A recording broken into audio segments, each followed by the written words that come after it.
Hi everyone, and welcome to this presentation on the Community Corrections Progression Matrix. My name is Crystal Owen, and I work in the Office of Community Corrections within the Division of Criminal Justice.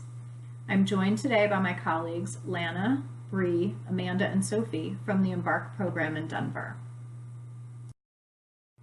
During this presentation, we will explain the history of the matrix, what the matrix is with a closer look at the different sections, how the matrix and case plans are developed, examples of case plans, how staff is involved in the matrix, incentives and rewards programs around the matrix, what it takes to complete the matrix, and the impact of House Bill 18-1251 on community corrections. In 2012, a group of criminal justice professionals from agencies including the Department of Corrections, Probation, Division of Criminal Justice, and Community Corrections created the idea of a more consistent and transparent way to successfully complete a community corrections program. This idea became the progression matrix, which is a combination of a case plan and level system. All regular residential facilities have 4 levels, which means there are 4 case plans and 4 levels of requirements to move through the program. Compared to case plans of the past, the matrix places more focus on addressing the factors in a client's life that led to their criminal behavior or lifestyle, called criminogenic needs. By addressing criminogenic needs, this works toward the goal of reducing the client's risk of reoffending in the future.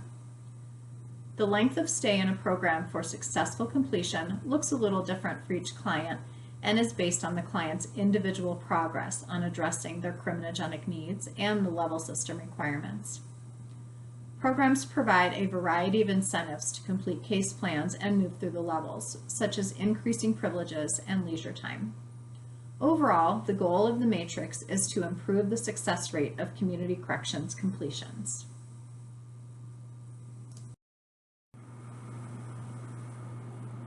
Prior to the creation of the matrix, case plans were known more as supervision plans, as they focused primarily on resource brokering, meaning we would refer clients to outside agencies to address treatment and reentry needs, and program enforcement, such as following the rules and meeting financial obligations.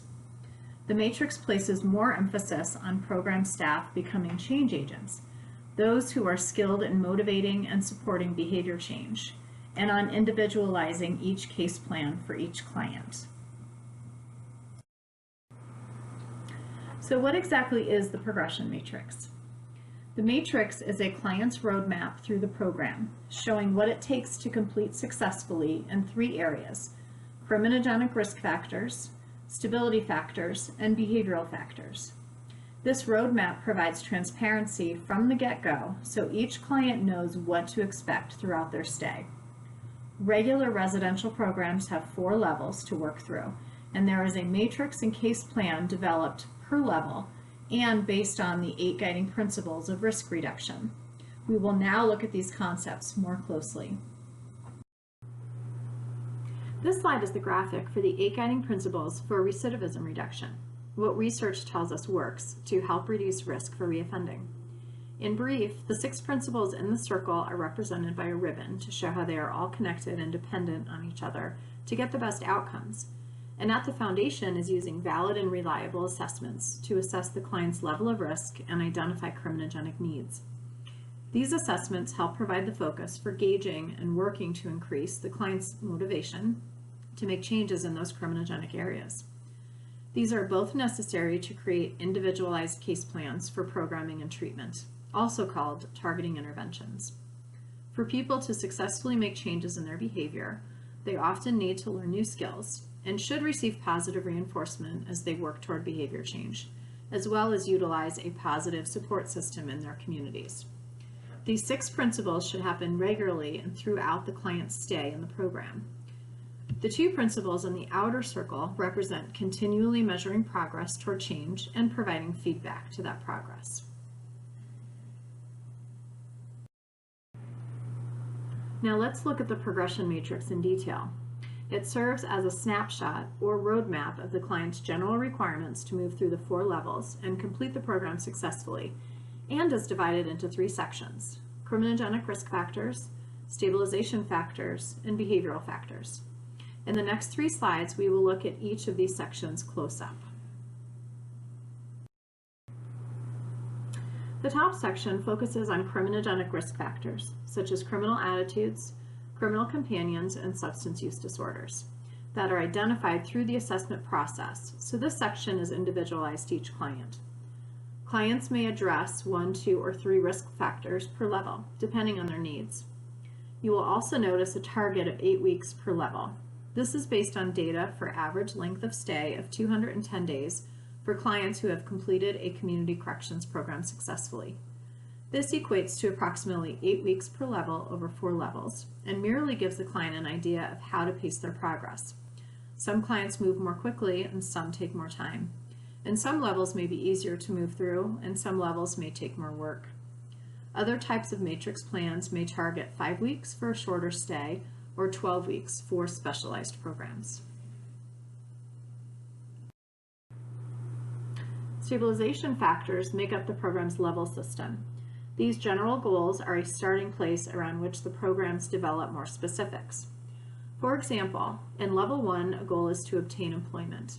This is a vague statement, and the program determines the definition of what this means. So one program may allow part-time hours or a temporary position, while another may require a full-time job to complete this requirement.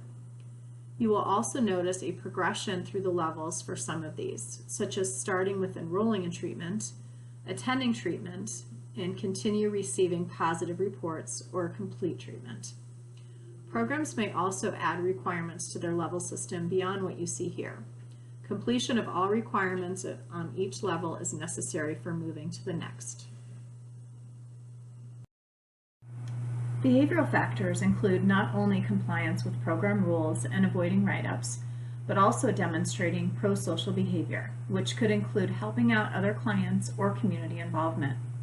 A client should be submitted for ISPI no later than upon achieving Level 4. If a client is parole eligible based on their parole eligibility date, statute states that a client will have a parole application hearing scheduled within 60 days of completing a community corrections program. To fill the gap in time between completing the community corrections program and a parole date, the client could transition to ISPI. All right, and here we have the front page of the case plan. In the next few slides, we'll just be breaking it down into smaller sections about what we're going to put into all those fillable spaces. Okay, so starting from the top. In each section, we're going to identify the specific CRIM need that our client will be working on. Again, those CRIM needs are impulse control, attitudes, thoughts, and beliefs, education and employment, family marital, leisure and rec, companions, and treatment needs. Once we've identified the specific CRIM need, we're going to make a goal statement with our client. That goal statement should be directly tied to the CRIM need, and it should also be SMART, meaning that it is specific, measurable, obtainable for the client, realistic, and timely. Typically, case plans are made up of 3 action steps per CRIM need, but can and should be altered depending on the needs of the client to help them achieve the goal that they've identified. The action steps come from 3 categories in no particular order, one of them being motivation to change, past driving force for committing crime or negative behaviors. Knowing where your client's at in the cycle of change is really important, as we can't ask them to maintain a behavior that they don't see as a negative one or really want to change. The next one, skill train or role play. This is where we're practicing specific skills with our client that will benefit them. And it's also giving them a chance to receive feedback on how they're handling that skill. And it's giving them time to improve. The next one, engaging in community support. This is an opportunity for the client to practice the skill in the community with people they've identified as a support to them. So again, those 3 categories were motivation to change, skill train and role play, and engaging in community support. Again, they should be specific to the individual. As if a client has high motivation and minimal skill, we might want to put more of those role plays and skill traits on the case plan. Also, if a client has minimal community support, maybe they have less community engagement steps, and they're just really honing in on those role plays for a chance to really fix and improve those skills that they're working on. Here we have the second page to a case plan where we're honing in on stabilization factors as well as behavioral needs. Stability factors align with program expectations and are generally derived from the progression matrix. Each program level does have different stabilization factors. These can be paired with action steps to help the client meet the expectation. An example of one of these being paired with an action step would be the stabilization factor of enrolling in treatment. Say our client needs to enroll in DV treatment, we would have that listed here, enroll in DV treatment. An action step that we could pair with that would be our client needs to enroll in DV treatment and then disclose their case and group and receive feedback from their peers about more productive ways to handle that situation in the future. An independent stabilization factor could be focusing on job readiness. Our client doesn't have a resume, so in order to assist them in obtaining employment, we could put here, create a resume, let case manager review it. Behavioral, these are behavioral needs that just come up through us getting to know our client. So in striving for program compliance, say our client is consistently late to meetings. A behavioral need that we might try and hone in on is, hey, come to your meeting 2 weeks in a row on time, just to help them get back on track with that small program compliance that we're seeing. And that is the front and back of a case plan. The case plan and the ribbon go hand in hand when it comes to developing assignments for the clients. Motivational factors, meeting the clients at their level, as well as promoting risk and protective factors are key to helping when it comes to assignments. Building skills in the community also plays into assignments for each level. You get constant, consistent feedback throughout the process and knowing where they're at all times when the ribbon is used correctly. Hello, my name is Sophie Maddock. I am a diversion and criminal justice officer with the Embark program for Denver County. And I'm going to be kind of going over, well, how are we creating the matrix and the case plans to begin with? How does that development look like? So initially, we want to have that objective piece or component by looking at that valid and reliable assessment data that we took in the beginning or administered with our clients. And in that process, after you have that objective component that can realistically and find those crim risk areas, struggles of areas that cannot necessarily be subjectively biased against. And then we want to have that collaboration moment between that staff and client. Not only does that create a sense of rapport and create that client buy-in, it helps the relationship move forward because there is that sense of agreement versus the client just doing what we tell them to do. And that buy-in can also play into factor considering if we just make goals for the clients on our own terms, why would they really want to necessarily achieve that? So we want to have them have that some sort of sense of autonomy towards their success and what does their success look like, not our version of their success for them. And then let's be flexible about it. If we kind of had strict expectations, are we setting them too high or low? Are we being open-minded about what they need, what their needs are, and that flexibility in terms of how are we gonna be creative with them too, instead of having something that's a little bit more strict or unrealistic. And then that can also contribute towards meeting the client where they are. Are we having unrealistic expectations for them? Are we going outside of our SMART goals?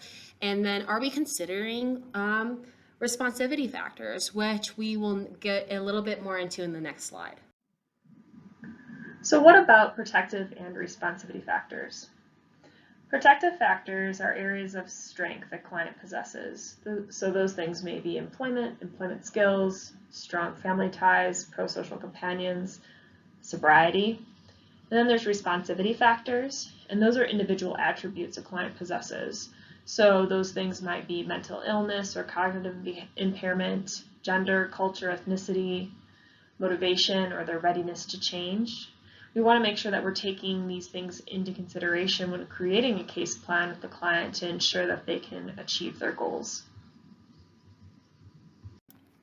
So here we have an example of a case plan that's focusing on the criminogenic risk factor treatment needs. The goal statement says, I will explore the role my alcohol use has played in my life. So right off the bat, when we see the word explore the role, that kind of lets us know that that role hasn't been defined in the first place.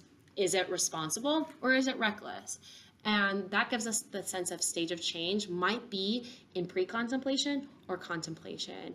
And considering such, we don't want to give someone an action step who are in those stages of change that might be in the stage of action or maintenance, because we're not doing anyone a service by asking them to produce something that they're not necessarily ready yet, or they're not in the mind frame to achieve. So each step has some sense of research, whether it's from an outside source or looking inward at personal history or future positive and negative consequence.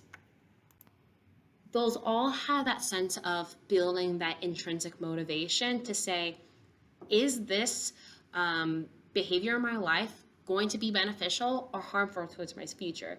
And allowing them to have that personal component to figure it out for themselves gives it more realistic opportunity to maximize their success if they decide that this is something that they would like to change. But first they need to figure out if it's worth it to change in the first place. So that's why we would have them explore if alcoholism is a common denominator towards hardship in their life, towards crime in their life, towards something that will allow them to recidivate. All right, and here we have an example of a completed case plan. So let's go ahead and take a look at each of those boxes. First being identifying the CRIM need, family marital, creating a goal statement with our client. I want to identify and communicate strong boundaries with my family to increase my success during recovery. Now let's look at those action steps. In preparation for my return home, I will identify necessary boundaries for my family members and evaluate how well they support my continued success and recovery.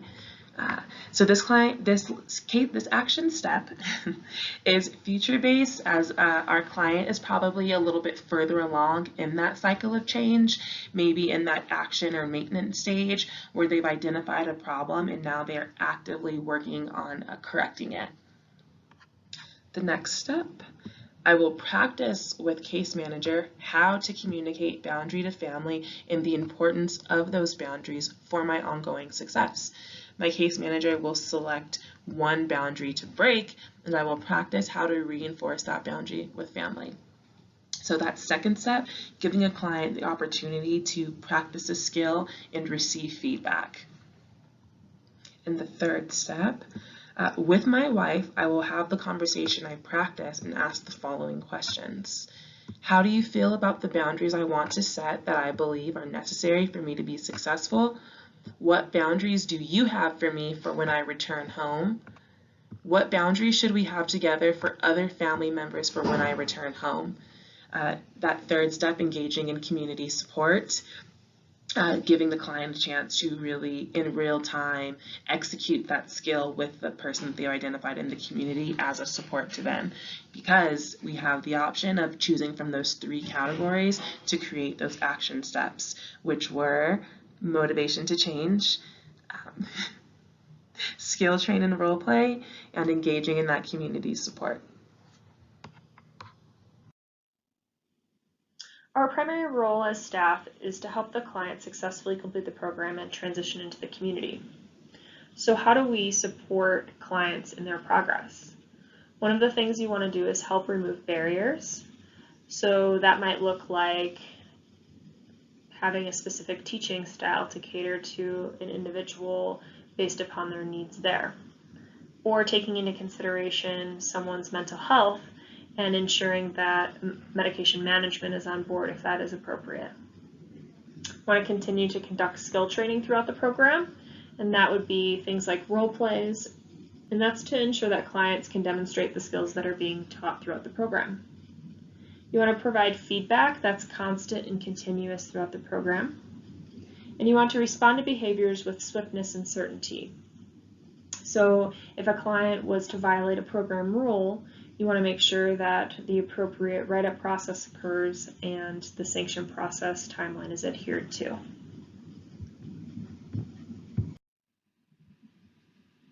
So how is progress rewarded? Most programs include case plan achievements in their incentives program. So an example of this would be they would receive points for completing an action step on their case plan or having a level completion within the program. And those points can be redeemed for material goods or other incentives. Other incentives that may be distributed throughout a program could be things like verbal praise or group recognition, recognition by security staff. In whatever way that we recognize clients, it should be consistent and fair throughout.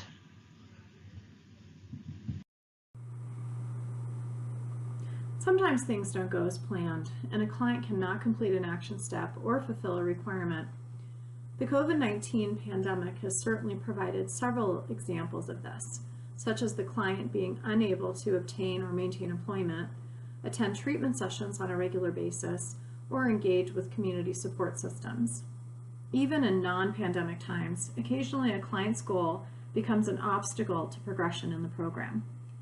In these cases, a variety of responses could be taken and generally would include removing or revising the action item that cannot be completed at this time, or moving it to a future case plan. Every so often, staff may experience a client who does not seem to be engaging or making progress on their matrix. Staff are trained to use different communication skills to help uncover what might be going on with the client, such as a loss or reduction in motivation, or a newly discovered responsivity factor that has become a barrier for the clients being able to progress through the program. The staff would use this opportunity to work with the client to problem solve what it will take for the client to move forward.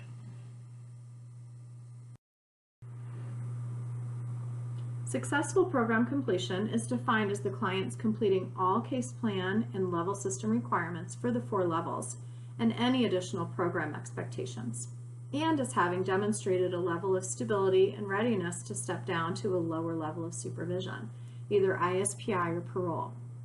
This takes most clients, on average, 7 to 8 months.